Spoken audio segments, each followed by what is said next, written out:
இந்த ஜாதக கலைக்குள்ளே ஜோதிக்கு பார்த்தா இப்போ தான் ரைட் டைம் எனக்கு லைஃப்பை இன்னும் கொஞ்சம் டீப்பாக உணர்றதுக்கு வந்திருக்குங்கிறது தான் என்னோடய கண்டுபிடிப்பு. இந்த டைம் வரலைன்னா இதுக்குள்ளே நான் நுழைய முடியாது. அதுவும் இருக்குது அதில் 13 வருஷம் கழிச்சு எனக்கு குழந்தை பிறகுது இல்லையா? அப்போ எதுவுமே லேட் இல்லை, எல்லாமே லேட்டஸ்ட் தான், எல்லாமே பர்ஃபெக்டாக போகுது. அப்போ ஒய்ஃப் கோவப்பட்டாலும் சரி, ஒய்ஃப் திட்டினாலும் சரி, இப்போல்லாம் என்னத்தமாக 2 சவுண்டு தான். உலகத்தில் மொத்தமே வாழ்க்கையில் 2 சவுண்டு தான் ட்ராவல் பண்ணுறோம். ஒன்று ஆஹா, இன்னொன்று ஐயோ. இப்போல்லாம் ஐயோவே போடுறதில்ல, எல்லாம் ஆஹா தான். ஏங்க கொஞ்சமாவது அறிவு இருக்கா அவனுக்கு? ஆஹா, எப்படி இவ்வளோ தைரியம், தைரியலட்சுமி உனக்குள்ளே இருக்கா? என்ன ஒரு கணவனை பார்த்து அறிவு இருக்கான்னு கேட்டிய, வாட் அ கிரேட். அப்போ ஏதோ ஒரு அறிவு என்கிட்ட இல்லைங்க, நீ கண்டுபிடிச்சல்ல, நீ ஒரு விஞ்ஞானி தான். கோபத்தை ரசிக்க ஆரம்பிக்கிறோம்.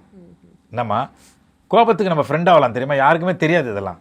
கோபத்துக்கு நம்ம ஃப்ரெண்ட் ஆகிட்டோன்னா மற்றவங்கள கோபத்தை நீ என்ன பண்ணுவேன்? ஃப்ரெண்ட் ஆகிடுவில்ல, ரசிப்பல்ல. அப்படிலாம் யோசிக்க தோணுது. டேக் இட் ஈஸி ஃபார்முலா வந்துருச்சு இப்போ, புரியுதாமா? அப்போது முன்கூட்டியே நடக்க போகிற விஷயம் முன்னாடியே தெரிஞ்சிருச்சுன்னா நம்ம என்ன பண்ணுவோம்? விதி வரும் பின்னே மதி கெட்டு வரும் முன்னேன்னு சொல்லுவாங்க. அதான் ப்ரெசண்ட்டில். ஏன் மதி கெட்டு வரணும்? அந்த மதி விழிப்புணர்வு மதியாக இருந்தால் கெடாதில்ல, உஷாராயிடும். உஷாராக இருடா. எப்படி? பி அவேர், விழிப்போடு இரு அப்படின்னு சொல்கிறதுக்கு இந்த ஆர்ட்டு ஜோதிட கலை இருக்குங்கிறத இத்தனை வருஷம் கழித்து நான் இப்போ தான் அதை புரிஞ்சுக்கிட்டேன்னா நான் உண்மையிலேயே இது ஒரு பாக்கியமாக கருதுகிறேன்.